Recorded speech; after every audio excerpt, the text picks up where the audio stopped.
It was fighting and drinking and drugs, and your family was your friends. So when you can't get safety and love from your parents, you go seek it from anywhere. And that's what's some of the problems with this world is we seek security and safety in all the wrong places. You do the work on yourself, which is nothing more than the meditation and the personal development and the fitness, just really looking in the mirror and being crazily accountable to your actions and saying, I just want a better life. Welcome to the Empowered Life Podcast, a space dedicated to spreading the message that you have the power within to create everything you seek. So if you're ready to enroll in a new kind of higher learning, the kind that leads to true personal freedom, hang here with us. We're your hosts, Rudi and Aniston, and this is Empowered Life. Siegel, this is a guy that unbelievably powerful, inspiring leader who demonstrates what it looks like to expand in every single area of life. He has a thriving business as the CEO of the National Technology Management Company. It's an IT organization and it's thriving. And if you know anything about him, you've read his story, then you're going to know how hard his life had been.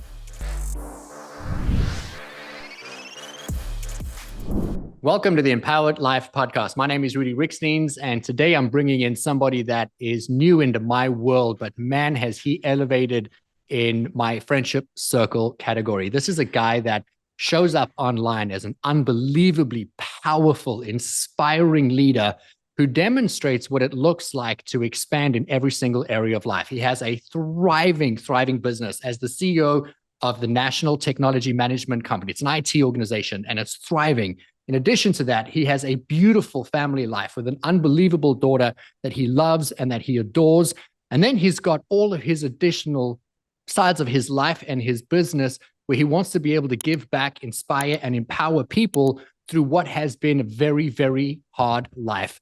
That actually drew him to write the book, Harder Than Life. And if you know anything about him, you've read his story, then you're going to know how hard his life had been. But had is the operative word I want to focus in on because he has turned the lemons into lemonade. And today he is supporting everyone around him to be able to live a life of a power, abundance, of freedom, of joy, and of exhilaration, all the things that the empowered life that we believe everybody should be able to have, be, do, and achieve. And you're going to get an unbelievable dose of him right here today. Siegel, thank you so much for joining us. I'm so excited to introduce you to our audience. Thank you for joining us on the Empowered Life Podcast, brother. Rudi, wow. First of all, the love that I just felt for your preparation and understanding, you're brilliant mind. And being here just shows we've made some good decisions. I'm just listening to that, separating from a second. It's like, wow, I've done some really cool things, but we just got started. And now I get to talk to really amazing people and brilliant minds like you that I can learn from. I'm a learn-it-all. I want to know more and more and more every single day. And I just can't stand to see your beautiful smile and that great haircut. Well, I appreciate you being on the show, man. I love to share behind the curtain information as we record these podcast episodes because people always get to hear what's the finished product, right? Once it airs, once it's on YouTube, once it's on a platform. But you and I had the opportunity to get to connect a few weeks back and we just had a personal conversation. It was going to be 15 minutes. We spent an hour on the phone. And at the end of that, both of us turned around and said, we felt like we'd really connected with another brother. And I really feel so profoundly, about who you are as a person. And then having the ability to just watch what you do and how you do it and how you're showing up out into the world. And then the volume of success that you're able to achieve in every single area is why I've really wanted to be able to bring you onto this platform. The Empowered Life Podcast is about teaching people that you can be and have and do and achieve anything. And everything that you want to have is already within you. The ability to do it resides within you. You've just got to take it and do something with it. And then I look at your life and the struggles of what you've gone through. And then you've taken that and you've really, if I summarize all of your success, and I don't mean to belittle it by any means, but you're a man of taking committed action and you take action again and again and again and again. And then you've just constantly transformed not only your life, but the lives of the people that are around you. So for the benefit of our listeners, please, why don't you tell us a little bit about your life, about your journey, Before you get started, I want to share with you, we have a commonality. We have many, but we have one that you started a paper route when you were 12, and I started doing a paper route when I was 8. Now, I wasn't old enough to do a paper route. So my brother was doing a paper route and he was 13. And what I did was I started sharing and splitting the route with him. So he would go and show up to get the papers because he was old enough to grab them. And then he would split them with me. And there at 8 years old, I was going out and delivering newspapers. And from time to time, my mother would drive with me so that, feeling sorry for me, I would deliver the papers and she would, take me in the bicycle or in the car. But you didn't have a relationship with your mother like that. So why don't you just tell us a little bit about what has been your story and how it really shaped or created the foundation for you to be who you are today? I was going to ask you, why do you think that we both connected like that? Because that's what inspires this world, relationships. So, and I'll just spoil it because I got to jump to what you just said, and it's authenticity. You lay your heart out, and so do I. And vulnerability is our superpower. And I adore that about you. And thank you for showing up genuinely and authentically and vulnerably every day. That's why we're going to stay friends forever. Having said that, that story you just said about the paper route resonated with me because I'll take you one better. I was 12 and I lied and said I was 13 because I had to eat, Rudi. That's how I freaking got food, was that measly $80. I remember, like, it was just say $80 a week would feed me. Because my parents, my mother and my stepfather were alcoholics. They were never around. I grew up just off of 8 Mile in Michigan.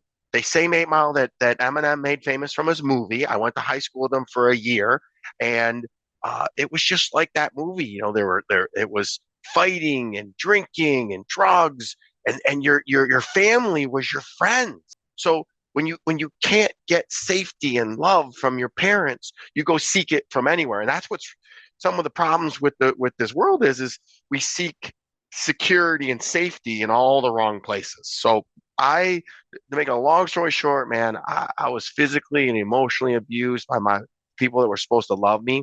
And I spent the next 20 years drinking the poison and expecting my parents to die and literally manifesting this terrible life that it was no fault to anybody. I just kept reliving, making terrible choices, thinking that I was trying to run from something that wasn't true.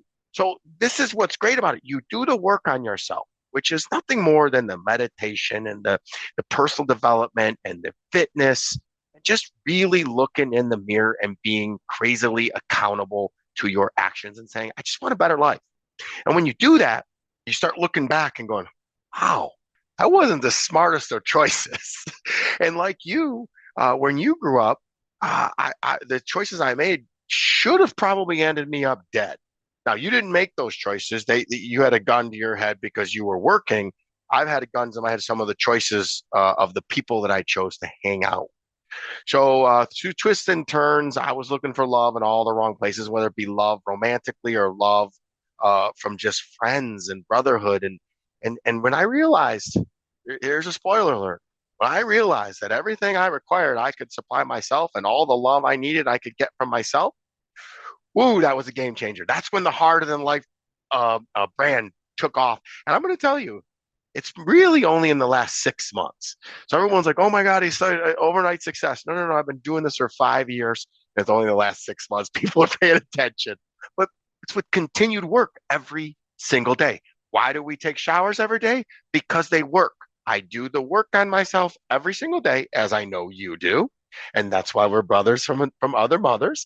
And life just keeps getting better and better. My particular story started, the big decision that changed my life was I just had to look at the nature of my association with alcohol, with the naughty one. It was way out of alignment. I didn't get in any trouble. I didn't hit rock bottom. I didn't run anybody over. I didn't get in a fight. I didn't stab anybody. I didn't get arrested. Didn't get a DUI, nothing. I just was looking and saying, why is my life, why am I not happy? Why do I look in the mirror and not like that guy? Why is my face puffy? Why do I keep meeting the wrong women? Why am I working as hard as a dog and only having modicum of success financially? And I said, the only thing that I know that's constant in my life was alcohol. And I made a choice 5 years ago to just take a break from it. And once I did that, things started getting better. And then I took a longer break from it. And then now it's pretty much will become permanent. I don't consider myself sober. If I want to have a drink one day, I'll have a drink. But the weirdest thing happened. I started feeling my feelings. So all these years, I didn't love myself. I didn't think I was worthy. So I drank my feelings away to be this persona that I thought everybody else wanted that I hated. Sound familiar? This is everybody's story. But what happens is people don't want to look in the mirror. They're too busy looking out the window.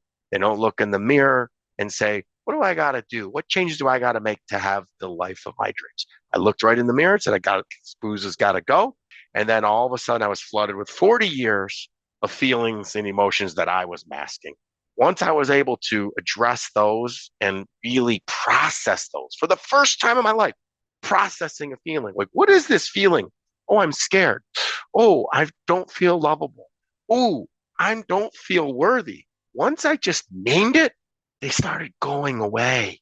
And then I started learning about personal development and I started really hammering it. And man, now we're just getting begun and we're sharing the message with everybody. And all I do is tell the truth, like you do. And everything to me is a math equation. It's 1 + 1 = 2. It's that simple. So that's a little bit about me. Harder than life. It's so funny when you do the work. It's like life becomes easier than life. So my next book is, I think, going to be called Easier Than Life, because really I've hit my stride so well. I wake up and I'm raring to go, man. I used to wake up and the only time I was happy is when I started taking that drink. Now, I want you to understand, I wasn't an alcoholic. I got crazy and around it, but I wasn't craving it and I didn't eat it. I didn't drink every single day, but it just was prevalent. And every time I got into trouble or there was drama or I picked the wrong women or I lost a business deal, the booze was present. It's a long story for a short answer. I want to give a little more context because I obviously know your story, and I think there's so much benefit in people having just a little more of the understanding of what drove some of the behavior. It's easy to turn around and say we can all relate to, well, I didn't feel worthy and I put my value in other people. I dated the wrong woman and I drank too much and I worked too hard. But some of the context of some of the experiences that you've had are pretty dramatic. And if I can look back at your story with the lens of, compassion and seeing of where you went to, man, I'm in awe of the level of joy and success that you've been able to achieve in your life today. I heard you telling a story of how at, 7, 8, 9 years old, your mom was verbally and physically abusive. Your stepfather at that age, he would lock himself in a room to get away from your mom in fear of being beaten or stabbed by your mother. He would force you to take his urine jar out of the room when it was safe to leave the room. That was your job, was to make the bed and to take his urine jar, because he was too scared when there was drugs or alcohol in the house to leave the room. And I think about a 9-year-old boy that's having to process that level of emotion. And there's no doubt that you turn to alcohol because it's what you're being exposed to at that time in your life, when your brain doesn't have the ability to process rational, logical thought. This is the way it is. That's the way it's ever going to be. You shared a story of how at 9 years old, your older sister left the house because she was of age to be able to leave, and she left you alone. And that again was more validation. You're not enough. You're not good enough. You're not worthy. And so when you talk about today having a thriving business, you talk about today creating impact, and we haven't even spoken yet strategically. I haven't introduced it yet, what it is you're doing and what is the Harder Than Life community that you're building. The value is in going from where you were and to where you got to. Not everybody was threatened by their mother. Not everybody was beaten verbally or emotionally or physically by their mother. Not everybody was having to empty out pee jars as a chore for their stepfather. And when I look at how you shifted from being a guy that believed if he had to do it, it was going to be up to him, to a man that just wants to give selflessly every day, which is what I think has drawn me to your work. There has to be a conversation that happens with yourself between that. You beautifully articulated now some of the steps of what you did, but I would love to know if you were giving advice to somebody right now who's had a tough life or is going through a tough moment, and they are wanting to move in the direction of starting to ask those more empowered questions, of wanting to take more accountability, of wanting to create more clarity without the drinking. What was the bridge that took you from saying, you know what, I can't keep dating the wrong person, I can't keep drinking, I can't keep living this way, I've got to change? What was that dialogue like? For your listeners that are watching this on YouTube, I think you do this on YouTube. I'm sure you do. Did you see my smile Yes. when you start talking about it? There were times when I would be on podcasts and that would come up and I would cringe and it would trigger me and I would get embarrassed and I wouldn't talk about it. But now that I'm healed and it feels good. How good can you handle life? And that's when you start doing the work on yourself. So yes, I will talk all about it. And I've forgiven my parents. Are they in my life? No. Uh, but I've forgiven them. They did the best they could. And once you do that, you take back all your power and you can live your life and have the big smile and laugh. And I'll tell you what happened. It made me tough. This is why I'm a bigger guy. If you guys can see me, I'm 5'9", 215 pounds. When you meet me in person, I'm a tree trunk. I built this body to protect myself from the beatings of my stepfather. He was a big guy. So that's a conversation starter. When you meet me in Dallas in a couple of months, you're going to see I'm a big commanding presence. So everything happens for me, not to me. It took me a long time to get to that. So I was like, wait a minute. How is these beatings? How is these backhanded? How is it always being scared growing up working for me? Well, I can tell you this much. Now that I'm comfortable being comfortable, because I was always uncomfortable, that's my normal, is being uncomfortable. Now when uncomfortable situations or difficult situations happen, let's go. That's when I'm almost bored until things get tough. So I wish I had, like, there was a point in my life that I said this. It's just the only point that there's the major thing was when I decided to stop drinking, and then all the flood happened. I thought quitting drinking, then everything was perfect, but then you get all the feelings. So it was just I tease and I call myself the chosen one, but there is something in me, godlike, that is pushing me forward, saying, I gave you this mind, this mouth, and these ears, and just everything to give back. It's almost like I am doing people a disservice if I'm not out here saying, hey, I did it. You can too. You're here for a reason and you matter. And most of those thoughts are magical eyes. Like, I know I matter. So the two I wrote down in there when you were talking, abandonment and betrayal.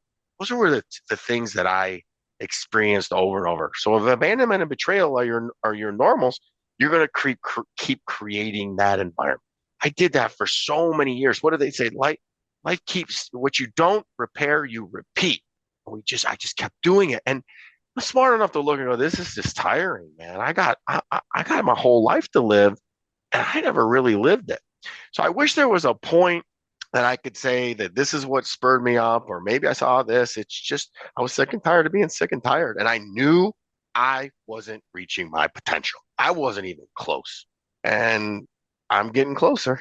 And I feel like I'm just now hitting my stride. I think this is the year, 2024, where I meet people like you. We're going to walk into that summit in April, and we're going to command attention and love and respect and give it. But it's what you give first, and then you receive. And then we attract. So I don't think I answered your question, but there really wasn't one thing other than I just got sick and tired of being sick and tired. You know, you actually answered the question, and I want to repeat the response simplistically for the benefit of our audience so that they can take this information and do something with it. And it could be in any area of life. When you realize that you are looking at life like it's not fair, something's happening to me, you know, there's a situation you can't control, or you don't like what's going on, you get to reframe that. And the first way to be able to reframe it is to ask, how is this moment serving me right now? And that if life is happening for me, then what is the gift in this moment? There's always hindsight that's going to come later, but can we pause and look for the gift in the moment right now? The second thing, which is speaking straight to my heart, which is what the empowered life is really grounded in, is that every single person on the planet is a divine being. We are all connected to the same tapestry, the flow and the force of everything that has created everything, and it's been created in its likeness and in its perfection. And you, by default, every single person listening to this is perfect. And everything that has ever happened is perfect. I tried to deny that, by the way, just so you know. And then I went on Stephen Scoggins' podcast. I talked to John Gordon. I tried to deny God and energy and source, and it just kept hitting me until I just went, there's something here. So if you just surrender, you asked me for advice. My biggest advice is get started on personal development as early as possible. I'm chasing the 15 to 25-year-olds like there's no tomorrow because I want to catch them before. Had somebody hit me at 15, it was a little bit late, but at least I could have saved myself many years. So I'm chasing after that 15 to 25-year-old demographic and trying to inspire, model, and show them, especially in this social media world, that, hey, remember, it's all an inside job. It's not social media. It's not likes. It's not what people think about you. It's none of your business what other people think about you. I'm going to go after that space. And I'm going to tell them, surrender and just be and allow. Those are the big things. And you don't hear that because it's woo-woo stuff. What is it? Love and abundance is what we need to operate in. Most people are in fear and lack. And I was always in fear because I was scared I was going to die all the time. And I was in lack because I needed love. And what do? What we fear, we bring right to us.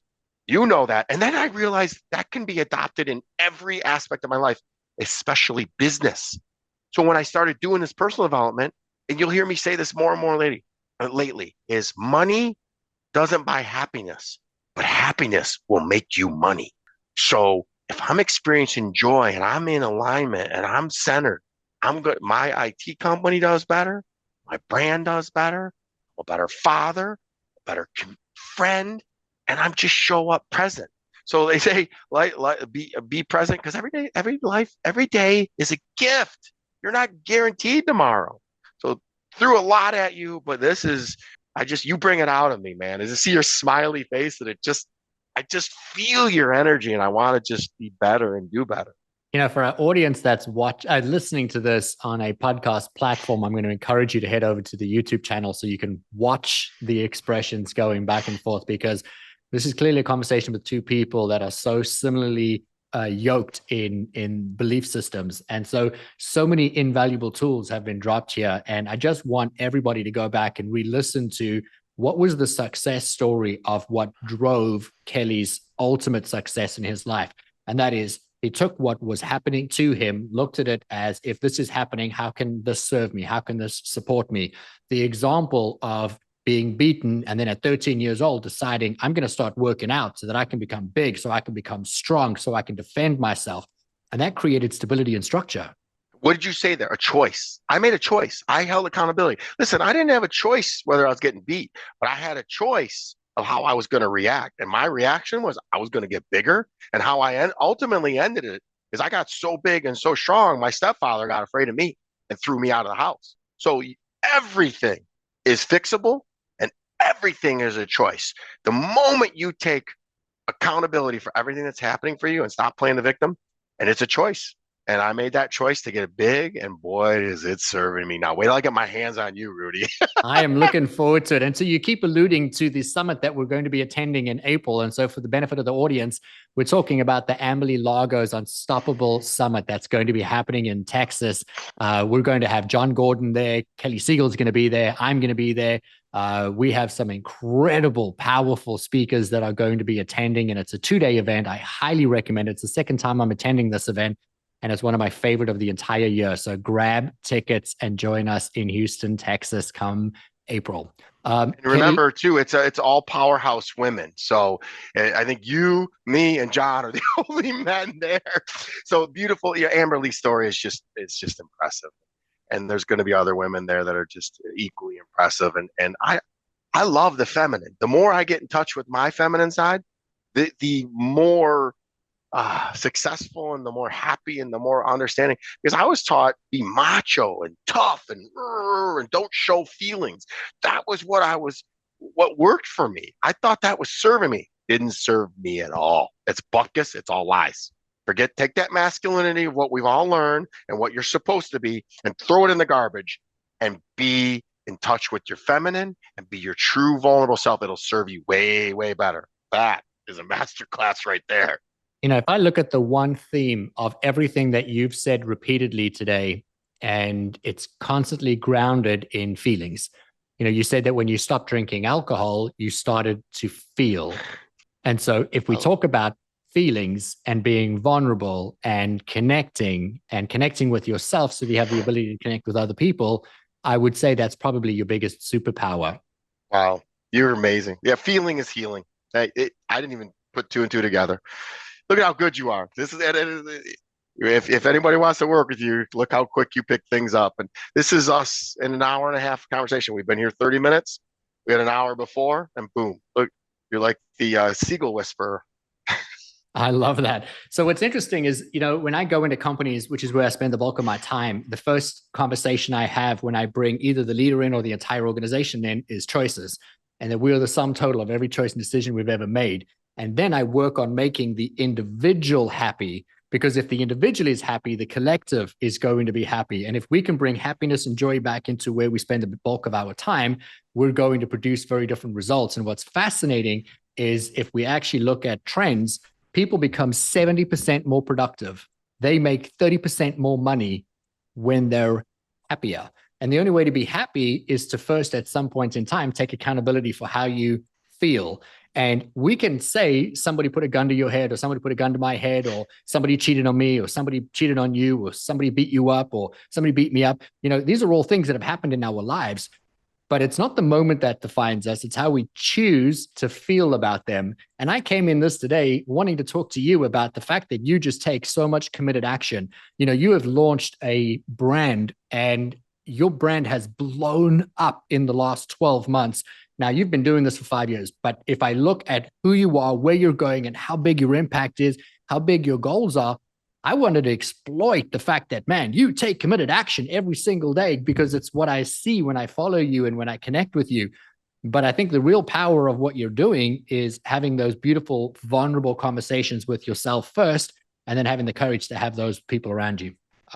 Man, it's like you're in my pocket right here. I all I can say is thank you, and I receive all that, and it's very, very true, and it's come with a lot of hard work, a lot of therapy. I mean, I've done every modality therapy, from talk therapy, EMDR, to hypnotherapy, to you name it. I plant medicine therapy. I've tried it all, because I don't know what one. It took all of them to be this peaceful and this in alignment with myself, with my soul.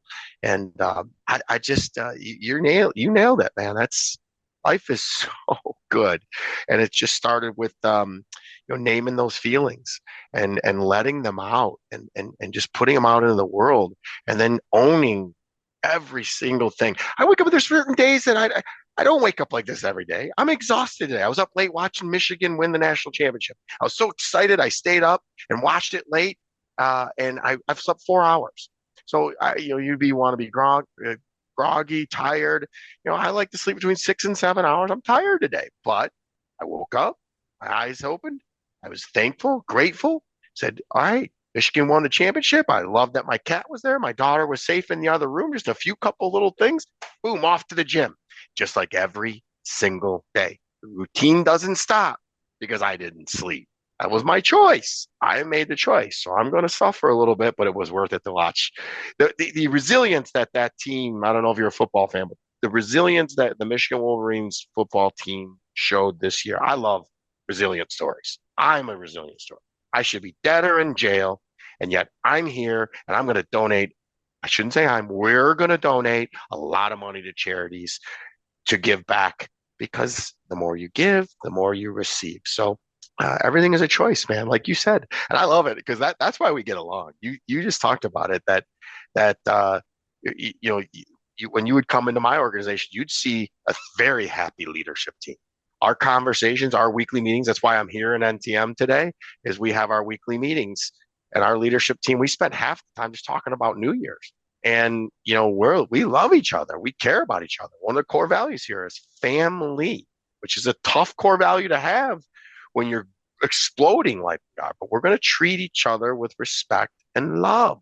Beautiful. Absolutely beautiful. And so we're going to take a small shift in our conversation because I want to talk a little bit about some of the impact, um, the way that you're grounding your impact. But before we do that, I really want to talk a little bit about Harder Than Life, the book. You know, you just wrote it, came out last year. The book is very successful, but man, it just goes into so much detail of what was your journey. And we can pick up a book anywhere and read about somebody's tough life and their tough experience. But I would love for you to speak into a little bit about what would we gain from picking up a copy of your book. And if you could tell us, like, what was the one thing that really came out of you writing your story? Because I think that to have awareness to your life is one thing, but to sit down and write a full chapter book about your life and what you've learned, you know, what was that experience like for you? Thank you for asking that question. I was right now that I realized that that was part of my healing modalities too.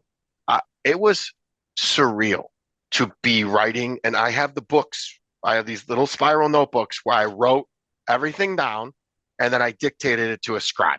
And once they sent the book back and I had to proofread it, the amount of tears and crying and catharticism that came out of it, that was a part of my healing journey. And I wrote that book during the pandemic. So everybody's locked down, everybody's drinking, day drinking, and just kind of waiting to see what if the world was going to end. And what did I do? I built a home gym. I was doing push-ups, sit-ups, running around my neighborhood, and I wrote a book, and I revamped National Technology Management, and I formed a plan of attack that when we were coming out of that pandemic, that we are now experiencing the feeling the joy of. So, you know, there's two types of people out there. There's people that make things happen. There's people that wonder what happened. And I make things happen because when I make things happen, other people win with me. So you said earlier, when you're on an airplane, they tell you to put your mask on before you help anybody else. Because if I'm dead, I can't help anybody. So I do put myself first. And I'm unapologetic about that. I tell my 14-year-old daughter that.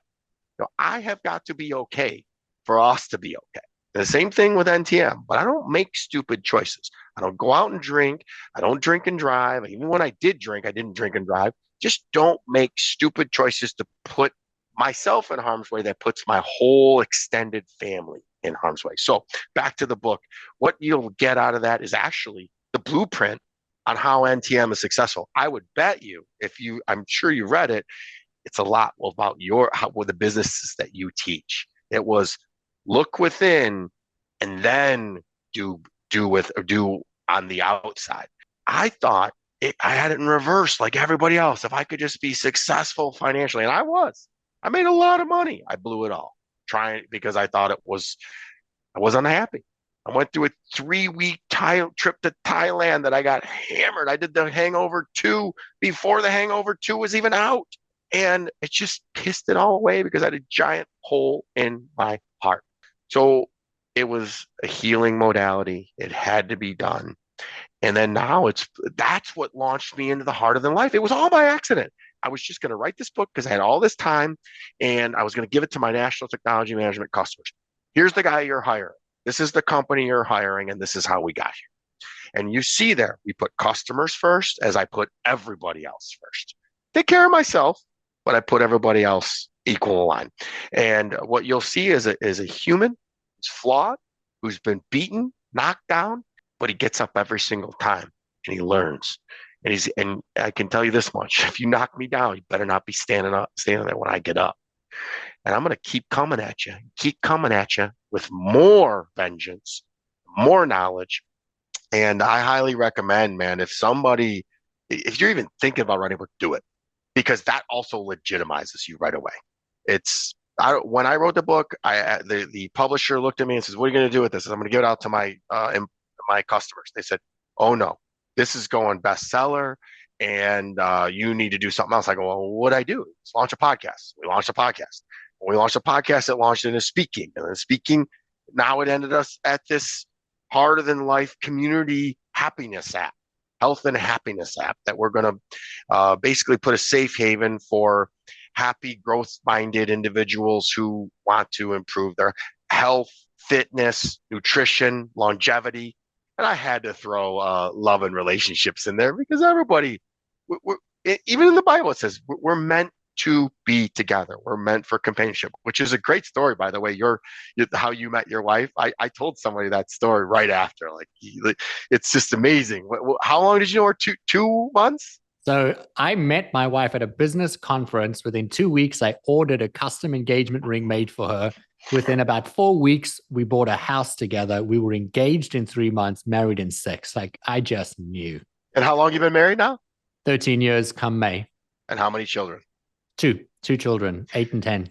That's winning, my brother. That is winning right there. You are living the American dream, and this is what's possible when you own your choices, when you are accountable, when you lead with vulnerability and love, and then you get to meet crazy, kooky people like me. You That's know, winning, people.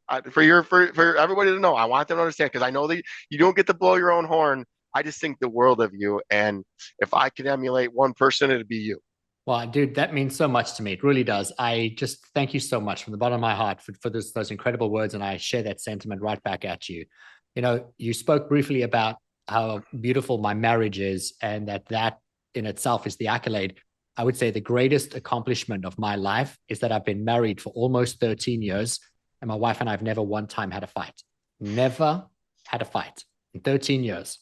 Touch wood. What Never had. constitutes a fight, though? Hold on, because So you had to have disagreements. Was it? no, Was you it can a? have a disagreement in business, you can have a disagreement in life, but as long as you don't have a fight, you don't have a, you know what, I'm not talking to you right now. You're on the couch, you're in the dog box. You know, I'm going to go stay at my friend's house or I'm going to go out and have some drinks and blow off steam. Like none of that. We have You been, lean into each we other. have That's leaned the in. time where you grow. That's like Yeah. working out when you're ripping your muscle.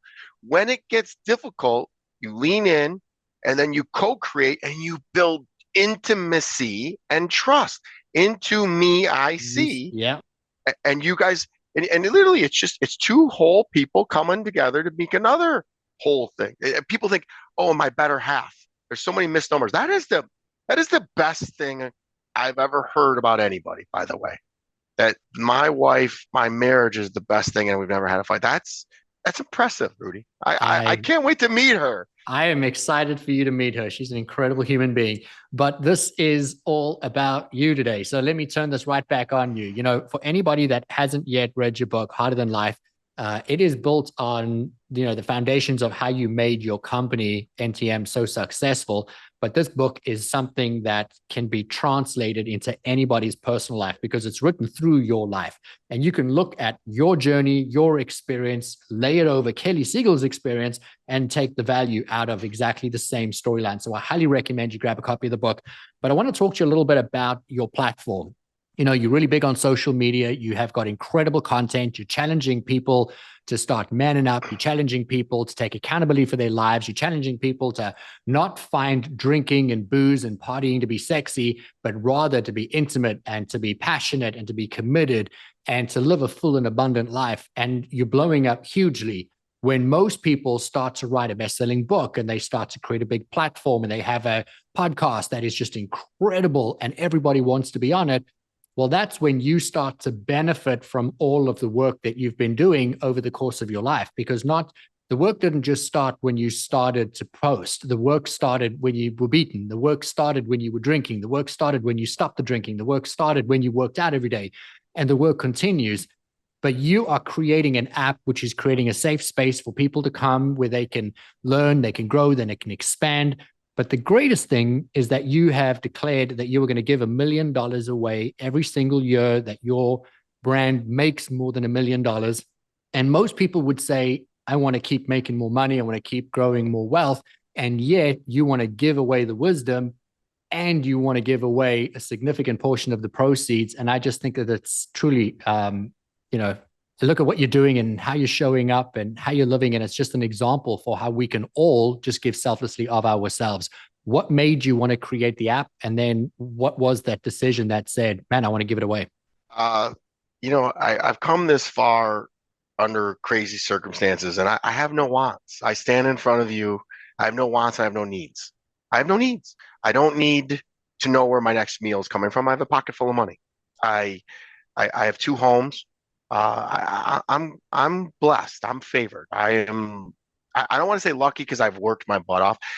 I'm reading the book. I'm actually listening. By the way, my book is available on audio too, and I'm the narrator. So if you're not a reader, you can listen on Audible and you'll hear me and you can hear my voice crack because when I reading that book was hard. I had to take breaks because it was real. That's real and authentic. So again, everything happened so fast and for me that I never really had a chance to think about it. I was sitting here last summer and the brand is exploding. And remember, I've only been doing this. January 31st will be 1 year. I've been working on myself for 5, but I've only launched the brand a year ago. So this is all 1 year. I'm going to hit a year here in 2 or 3 weeks. So it's just so funny how I just take action. I take one step every single day, and then sooner or later I've walked a mile. And I wrote the book, which became the podcast, which became speaking, which had me traveling all over. And I said, this isn't what I want to be doing. It's too much travel. If I'm going to travel, I want to travel to my vacation home in Florida and recharge because I can make a bigger impact. I'm sitting here thinking I have a residual income at National Technology Management. It took me through the pandemic. What can I do to get a residual income? That was where the app came in.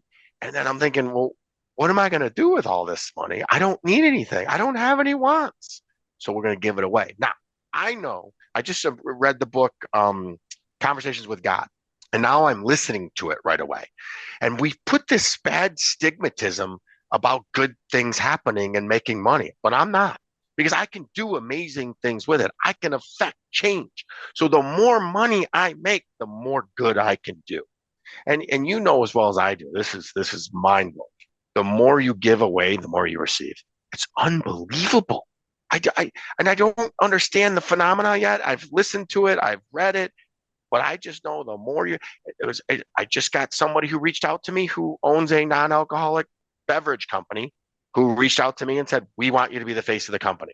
And so another opportunity. So and it's just scratching the surface. So it started off as going to be a fitness app. I'm a real big buff guy, and then it morphed into more of a community positivity app, and we'll see where that goes. This is what it starts. It doesn't end up what it finished. When I started National Technology Management, it was a telecom consulting firm. Now it's a full-blown cybersecurity firm. So where you start and where you finish, 2 different places. But we're going to win, and we're going to win right now because I won't stop. So again, forgot what the question was other than what made me want to give it away. I just don't have needs. I don't. I have had success. I've saved money, and my need. It's funny. After I quit drinking and I quit womanizing, I don't require much. My space that I take up. I have a daughter. I've put away money for her college. I don't need anything. So we're going to just keep giving out to the world until even if I make $1 million, let's say I make $10 million, which I think we will. I'm not going to buy a jet. I don't have a need for a jet. Delta treats me well. What am I eat? A different kind of steak? I don't. All I'll do is try to live longer. That's all I'm going to do. And I partnered with a longevity doctor, and I'm going to try to live longer so I can do more good, because I want to be more energetic, more positive, more happy, and just be vibrant. So many years that I spent just kind of existing and buzzed up, and I was still doing well in life, but money doesn't make you happy. I said that over and over and over again, and now I'm truly happy, and I'm going to make everybody. We talk about on this platform a tremendous amount that the greatest levels of joy and fulfillment only come when you give selflessly of yourself every day in every single way. And I cannot think of a better way to end the podcast episode than that.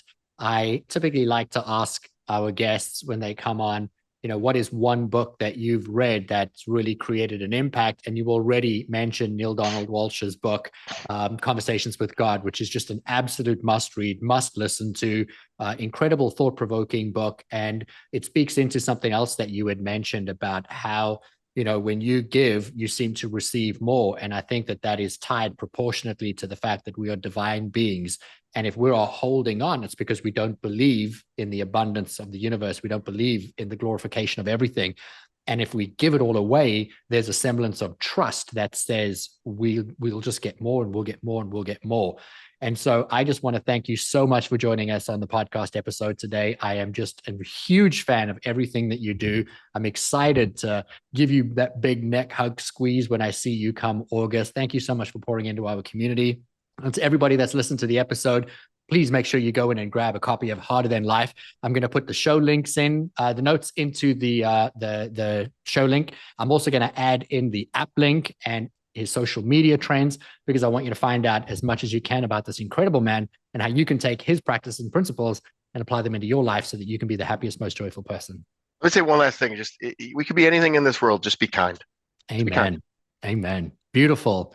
Thank you so much, man. I appreciate you, sir. I love you, man. I love you. I can't say enough about you. It's amazing. Grateful for you.